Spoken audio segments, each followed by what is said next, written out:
तब मोहित शर्मा जी किस तरह से देख रहे हैं लगातार जिस लोग कह रहे हैं कि मुसलमानों के हिसाब से ही मुसलमानों को बदनाम करके ही भाजपा राजनीति करेगी क्या? देखिए, पहली मैं आपको एक बात बता दूं, यहाँ पर बात जो है वो मुसलमान की या हिंदू की नहीं है, यहाँ पर बात है भारतीय लोगों की। भारत देश में रहने वाले तमाम हिंदू और मुसलमान भाई आपस में एक साथ मिलजुल कर रहते हैं। सबका एक दूसरे के साथ व्यापार है, लेन देन है, खाना पीना है, सब लोग एक साथ उठते हैं बैठते हैं। लेकिन इस देश के अंदर टी राजा हो या कुछ लोग ऐसे हैं जो ऊटपटांग बयान देते हैं और जिनके चक्कर में देश के तमाम मुसलमान भाइयों को और तमाम हिंदू भाइयों को इस घटना का कारण बनना पड़ता है, इनकी इस बात का शिकार बनना पड़ता है। जब एक बयान दिया गया जो नवीन जिंदल के द्वारा, नूपुर शर्मा के द्वारा दिया गया, उसमें आपने देखा कि एक बेकसूर कन्हैया लाल की जान चली जाती है, लेकिन भारतीय जनता पार्टी के प्रधानमंत्री नरेंद्र मोदी जी उनके खिलाफ एक शब्द नहीं बोलते हैं। भारतीय जनता पार्टी के प्रधानमंत्री नरेंद्र मोदी जी उनके खिलाफ, मोहित जी देखिए मैं आपको एक बताऊं, सबके प्रधानमंत्री हैं तो कन्हैया लाल कोई मुसलमान नहीं था, उसके लिए क्यों नहीं बोले? क्योंकि उसकी हत्या करने वालों के फोटोग्राफ जो हैं वो भारतीय जनता पार्टी के लोगों के साथ निकलकर सामने आ रहे थे, इसलिए प्रधानमंत्री जी नहीं बोले। दूसरी बात ये कि जिस प्रकार से टी राजा, जिसका कोर्ट और न्यायालय बजाएगी बाजा, ठीक है ना, वो टी राजा का जो है अब की बार के चुनाव में टी राजा किसी कीमत पे जीत पाएंगे है नहीं, ठीक है। तो टी राजा जो है वो बौखला रहे हैं और उनकी बौखलाहट इस कदर बढ़ गई है क्योंकि आने वाले वक्त के अंदर कर्नाटक के अंदर चुनाव है, तमाम जगह के अंदर चुनाव है, गुजरात में भी चुनाव है, तो बीजेपी की बौखलाहट हर जगह बढ़ रही है। जिस तरीके से कल रात को, आधी रात को जो है उनको जो है वो बेल मिल जाती है, वो बाहर आ जाते हैं, तो मैं आपको बता दूं ऐसे लोग सिर्फ देश में दंगे भड़काने का काम करते हैं और कुछ नहीं करते। बाकी इस देश के मुसलमानों को और इस देश के हिंदुओं को ये बात समझनी चाहिए कि अगर कोई हिंदुओं के धर्म के बारे में बोलता है या मुसलमान के धर्म के बारे में बोलता है तो उसका उद्देश्य सिर्फ देश में दंगे भड़काना है और कुछ नहीं है। कानून क्या कर रही है सर? अदालत उन्हें बरी कर दे रही है, लगातार जो है वहाँ प्रदर्शन हो रहा है हैदराबाद में कि गिरफ्तार किया जाए। देखिए मैं आपको एक बात बता दूं, इससे पहले भी नूपुर शर्मा और नवीन जिंदल पे एक चीज़ मैं कहना चाहता हूं कि कुछ लोग ऐसे हैं जो इस देश के अंदर न्यायपालिका पे दबाव बनाते हैं। आप हो या कोई भी व्यक्ति हो आकर इस देश के अंदर न्यायपालिका के ऊपर आरोप लगाने लग जाता है, लेकिन आप न्यायपालिका की मजबूरी समझ कर देखिए। इस देश के अंदर न्यायपालिका के ऊपर दबाव बनाया जाता है, उसको प्रेशराइज किया जाता है। इस देश में लोग खुलकर नहीं बोलते, लेकिन कहीं ना कहीं इस देश के अंदर जो इस देश की जो जुडिशरी है उस पर भी कहीं ना कहीं दबाव है, कहीं ना कहीं कोई ना कोई प्रेशर है, जिस कारण इस देश की जुडिशरी आज खुलकर किसी फैसले पर नहीं बोल पाती। कानूनी खुल के फैसला नहीं कर पाएगी तो फिर जनता में क्या विश्वास रहेगा? एक बात मैं आपको बता दूं, सुन लीजिए, जो इस देश के अंदर आज भी कुछ ऐसे जज हैं जो अपनी जान की परवाह ना करते हुए आज भी बहुत सारे ऐसे फैसले लेते हैं जो फैसले इस देश के लिए बेहद जरूरी हैं। आपने देखा जब बिल्किस बानो के साथ में बलात्कार जैसी घटना होती है तो उसमें जो जज हैं वो 14 साल की सजा सुनाते हैं, लेकिन उसके बाद जब उनके अपराधियों को रिहाई मिल जाती है तो वही जज ये भी बोलते हैं कि देश के कानून को क्या हो गया है। ऐसे लोगों के साथ क्या करना चाहिए? मोहित शर्मा जो इस तरीके से विवादित बयान देते हैं, एक तरफ तो मोहम्मद साहब का अपमान करते, दूसरी तरफ ये भी कहता है कि गुस्ताखे रसूल की सजा सरतन से जुदा, तो क्या देश में अब यही सब चलेगा? देखिए सबसे पहली बात तो मैं आपको एक बात बता दूं, एक पत्रकार हैं आप और आपको इन जैसे लोग जो सर तन वाली बात कहते हैं, मैं इस बात को पूरा भी नहीं करूंगा क्योंकि मैं भारत देश में रहता हूँ, मैं कोई सऊदी अरबिया या दुबई में नहीं रहता कि जहां पर सर काटने का प्रावधान होगा, ये सब प्रावधान होगा। मैं भारत देश में रहता हूं और भारत देश के संविधान में भरोसा रखता हूं और इस देश का मुसलमान भी भारतीय संविधान में भरोसा रखता है और इस देश का मुसलमान यही आशा लगाता है भारतीय संविधान से कि भारतीय संविधान जो सभी को समानता का अधिकार देता है, वही समानता का अधिकार देते हुए अगर कोई हमारे धर्म के ऊपर, क्योंकि भारत एक धर्मनिरपेक्ष देश है और यहाँ पर सभी को अपने जाति, धर्म और मजहब को मानने की आज़ादी है, सभी को अपने धर्म को चुनने की आज़ादी है, कोई किसी भी धर्म को चुन सकता है। लेकिन अगर कोई व्यक्ति किसी धर्म का अपमान करता है या उसकी धार्मिक भावना को आहत पहुंचाता है तो इसके लिए भी देश के जो कॉन्स्टिट्यूशन है और देश के जो डेमोक्रेसी है, लोकतंत्र है, उसमें इसके लिए प्रावधान किया गया सजा का। कानून के छात्र हैं, क्या लगता है किस तरह की सजा की मांग करेंगे आप? देखिए मैं आपको एक बात बता दूं, भारत देश की जुडिशरी में जो है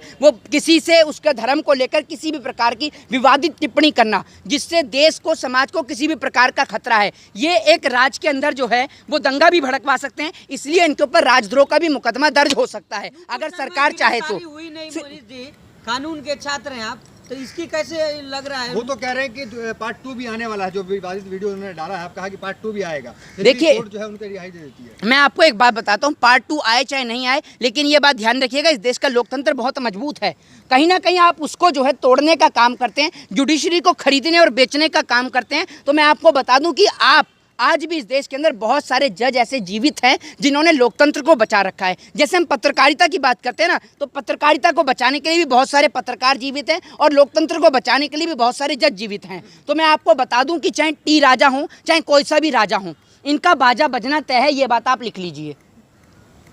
अच्छा मोहित शर्मा, आपने कहा कि मुसलमान जो है क्या नाम है संविधान में आस्था रखते हैं। अगर संविधान में आस्था रखते तो क्या यही सब नारे लगाते? मैं आपसे कहता रहा हूँ, सुनिए, मैं आपसे यही बात तो कह रहा हूँ कि जो भारत देश में रहकर अगर इस प्रकार की विवादित बयान देता है, क्योंकि मैं आपको एक बात बता दूं कि नूपुर शर्मा के बयान के चलते एक व्यक्ति ने अपनी जान को खोया था जिसका नाम था कन्हैया लाल। पूरे देश ने देखा था किस प्रकार से कन्हैया लाल की निर्मम हत्या हुई। तो इन जैसे बयानों के चलते एक देश में दंगा भड़कने का काम होता है, तो इनके ऊपर तो देशद्रोह प्लस राजद्रोह दोनों का मुकदमा होना चाहिए। आईपीसी की धारा 124A और 121 दोनों में मुकदमा दर्ज होना चाहिए। सारे बयान देने वाले भारतीय जनता पार्टी से ही क्यों निकल रहे हैं? हालांकि देखिए, भारतीय जनता पार्टी एक तरफ कहती है कि हम कार्रवाई कर रहे हैं, पार्टी से निकाल रहे हैं, लेकिन फिर भी पनपते हैं उन्हीं से। मैं आपको एक बात बता दूं, भारतीय जनता पार्टी के जो नेता हैं, मुझे ऐसा लगता है कि भारतीय जनता पार्टी के नेताओं का जो मानसिक संतुलन है वो खराब हो चुका है। भारतीय जनता पार्टी के जितने भी तमाम नेता हैं, मंत्री हैं, वो ऊट-पटांग बयान देने में माहिर हैं।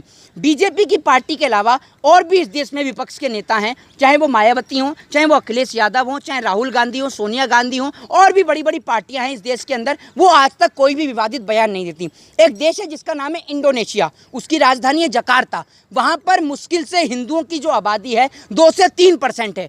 आज तक आपने वहां पर यह नहीं सुना होगा कि वहां पर हिंदुओं को किसी प्रकार की तकलीफ हो या हिंदुओं के धर्म गुरुओं को गलत बोला हो। मैं आपसे एक बात कहता हूं, टी राजा उस टाइम पे कहां चले गए थे जब हिंदू धर्म की आस्था की प्रतीक मां काली का पोस्टर बनाया जाता है? तब वो कहां चले गए थे टी राजा? तब तो इनसे बोला नहीं गया। तो जब हिंदू धर्म के ऊपर अत्याचार होता है तब तो टी राजा जैसे लोगों का होठ सिल जाते हैं। तो बता रहे हैं ना, मैं आपको बताता रहा हूँ, तब तो अरे उस टाइम पे एक बयान दिखा दो आप टी राजा का। टी राजा काली माता के पोस्टर को लेकर एक शब्द नहीं बोले। हिंदू आप नहीं मानेंगे टी राजा को? अरे भैया, अगर टी राजा कट्टर हिंदू होता, अब हम अपने धर्म से भी जितनी मोहब्बत करते हैं उतनी ही मोहब्बत मैं आपके धर्म से भी करता हूँ, तमाम धर्मों से करता हूँ, क्योंकि मेरा धर्म जो है या आपका धर्म है वो सभी धर्मों को रिस्पेक्ट करना सिखाता है।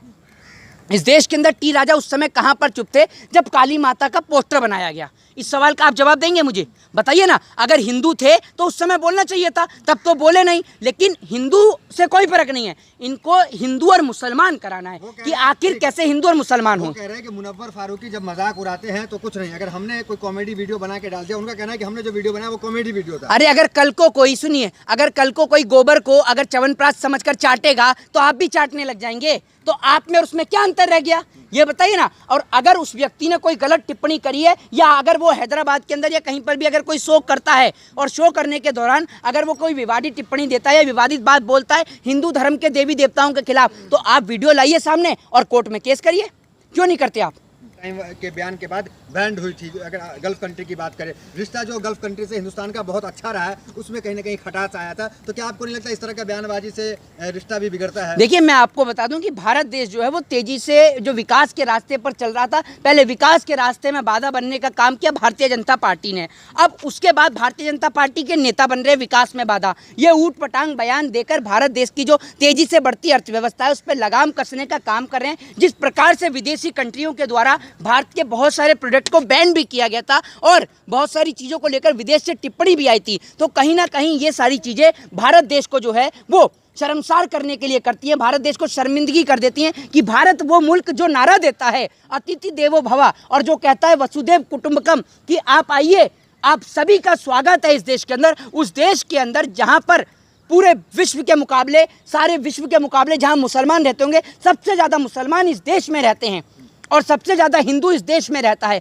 लेकिन हमारे देश जो जाना जाता था वो इसलिए जाना जाता था कि देश की सबसे बड़ी आबादी हिंदुओं की वो भी यहीं रहती है और देश के अंदर जितने मुसलमान हैं सबसे ज़्यादा मुसलमान यहाँ पर रहते हैं। लेकिन लोग कहते थे, अगर मिसाल दी जाती थी तो वो भारत की दी जाती थी कि अगर प्रेम देखना है, एकता देखनी है और भाईचारा देखना है तो चले जाइए कभी भारत घूमने के लिए। भारत में हिंदू भी एक साथ रहता है और मुसलमान भी एक साथ रहता है, सिख भी एक साथ रहता है और ईसाई भी एक साथ रहता है। लेकिन आज उस भारत देश की छवि छवि को खराब करने का काम किया जा रहा है। टी राजा जैसे लोगों के द्वारा, नूपुर शर्मा और नवीन जिंदल के द्वारा इस प्रकार के विवादित बयान देने से भारत देश की छवि खराब होती है। कई संगठन और कई नेता जो हैं वो टी राजा के साथ खड़े हैं, क्या कहेंगे ऐसे लोगों को जो टी राजा के समर्थन में है? देखिए, मैं आपको बता दूं, वो लोगों का काम सिर्फ पॉपुलैरिटी बटोरने का है। वो ऐसे लोग हैं जो बिल्किस बानो के बलात्कारियों को स्वागत फूल की माला पहनाकर करते हैं। जब वो एक बलात्कारी के गले में माला पहना सकते हैं तो आप सोचिए विवादित जो टिप्पणी देते हैं उनके गले में तो फूल की माला डाल ही सकते हैं। और आपने देखा भी किस प्रकार से टी राजा का स्वागत भी हुआ।